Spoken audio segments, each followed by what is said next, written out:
Hi, I'm Bill Willoth from the Walpole Food Pantry, and I'm here to give you a tour of our new facility. It's at 24 Walpole Park South, Unit 2, and this is our warehouse.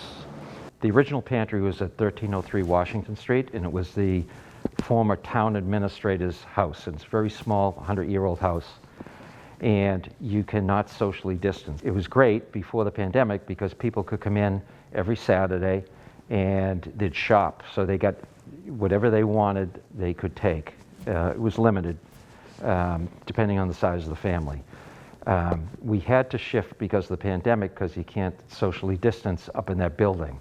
So we spoke to the Board of Health, and they looked at this space and they said this would be so much better for the safety of our volunteers.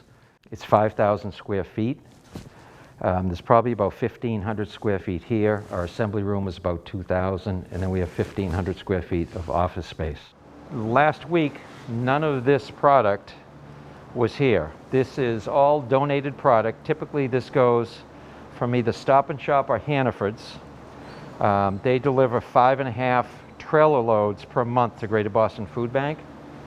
And Greater Boston Food Bank currently cannot process all of the donated foods. This is stuff that's taken off the shelves at Stop and Shop and Hannaford's, and it's all within code, but it might have, it might be a new supply coming in, it could be a dented can, which we won't use, or a crushed box. 20% of this, 20 to 25% will be waste. We have to inspect all of this and bring it into our assembly room, sort it, and then put it out on the shelves. On this side, we have completed boxes. So this is shelf-stable food. There are about 17 items in here. I say shelf-stable food, but it's also essential non-food items. We typically give toilet paper and paper towels.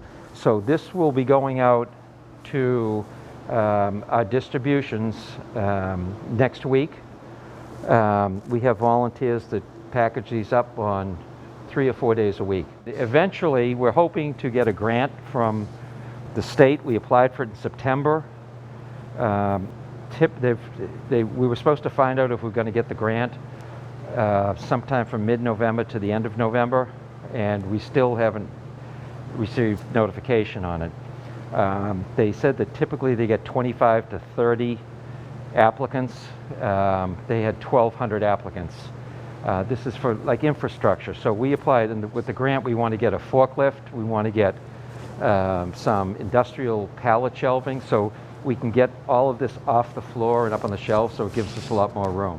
Over the next 3 weeks, we're going to have to sort through all of this product and put it out and put it in boxes because we need this room for distribution. We found out that Greater Boston Food Bank has approved us as an emergency cross-dock, and what that means is that there are certain times of the year Greater Boston Food Bank gets too busy to service all the people that come into Boston, so they do have cross-docks, but we would be considered an emergency maybe 3 or 4 times a year. They're coming in with a tractor-trailer load of food, so that's 22 pallets for 3 or 4 neighboring community food banks. If they couldn't use our dock, they wouldn't be able to get this food. The Greater Boston Food Bank can't handle the capacity. Back to these. The reason it's coming to us is because they typically have 40 people every morning and 40 people every afternoon to sort through this and then give it to the partner agencies. When we go in to pick up food, we can pick up salvage food. Because of the pandemic, they only have 10 people every morning and 10 people in the afternoon. So there's just an overflow of this. There's a clog in the system. So if they get it directly to us, we help them process it. Okay, we can go into the assembly room. This is our assembly area. And we have volunteers to come in, and 2 volunteers will make boxes, and then they go shopping. So currently we use these shopping carts, and they'll put a box on the shopping cart and then just go up and down these aisles, take one of each item. Eventually we'll be getting carts, not shopping carts. That's part of our grant money also. What we'll do is people make boxes, they place the boxes here, they go shopping taking one of each item. All these around, you can see they get, in these boxes, they get some fresh fruits, peanut butter, applesauce, beans, rice, mac and cheese, pasta sauce, and then shelf-stable milk if we don't have fresh milk, soup, tuna fish, some type of snack, toilet paper, and paper towels. And then over here, we have a walk-in refrigerator and walk-in freezer. So we get donations from Greater Boston Food Bank or Gorelick Farms, where we store milk, eggs, cheese, yogurt, and then we store all of our protein items plus frozen vegetables here. So people get a combination, typically they'll get a combination of shelf-stable foods, box of shelf-stable foods, a bag of produce, a bag of dairy, and then a bag of protein with 1 or 2 meats and 1 or 2 vegetables. You can take a look. So this is bare right now. So in the left-hand corner there are 70 cases of hams. So it's 140 hams we picked up last week from Pearl Meat Packing. Here's some orange juice, some yogurt, some eggs. We're picking up 10 boxes of eggs today at Greater Boston Food Bank.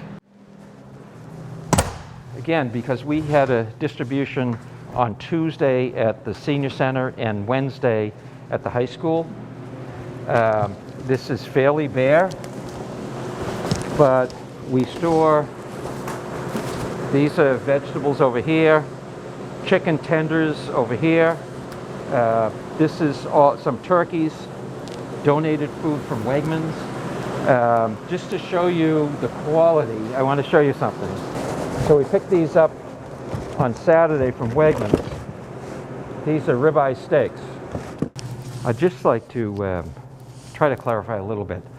We've got some hits on social media with people that were concerned that we're giving a lot of food to a lot of people. So to clarify it, the school has a program, and they're an emergency facility that gives food to the kids that were going to school. So they have remote and hybrid. So when cars come through the school every Wednesday, they ask if their children are remote or they're hybrid. That depends on how much food they get from the school. When they come through, the volunteers ask them, they say that there's additional food from the Walpole Food Pantry, and could they benefit from the use of that food? The typical answer is, whatever you have, we can use it. There was a concern about some of the items, like chocolate milk. The main focus of the pantry is to give to people from Walpole that need food. After that, we try to rescue food. And rather than having people throw it away, we'd give it to people that need food, then people that can use the food or would like the food. The last 3 weeks, we've gone to Gorelick Farms. So Gorelick Farms called and said they had 6 pallets of gallons of chocolate milk. They have 2 pallets of orange juice. They had 6 pallets of eggnog. And typically, they have problems this time of year with overruns. So they call us and say, we have it, the code date is 4, 5, 6 days out. Do you want it? It's going to go to waste if we don't use it. So we bring it up to high school, and anyone can have it. Rather than going to waste, we'd rather give it to the people. Gorelick Farms, they told me if we don't take it, it costs them $5,000 per tractor trailer to dispose of the product. So they want to get rid of it. They don't want to, it's a cost for them to dispose of it. And if we can give it to people, even if the people don't need it, we feel it's best to give it. People in lines up at the high school is up to 2 hours. And my thought personally is, if people don't wait in line for 2 hours, if people from outside Walpole need it, we give it to them, but we service the people in Walpole first. We'd like to make it accessible to people. Some people, there's a stigmatism to, I don't need food. There's no income verification. This is an emergency, and we really have to get food to the people. If some people abuse the system, we can't do anything about it. You know, we'll do our best to make sure everyone that needs it gets it.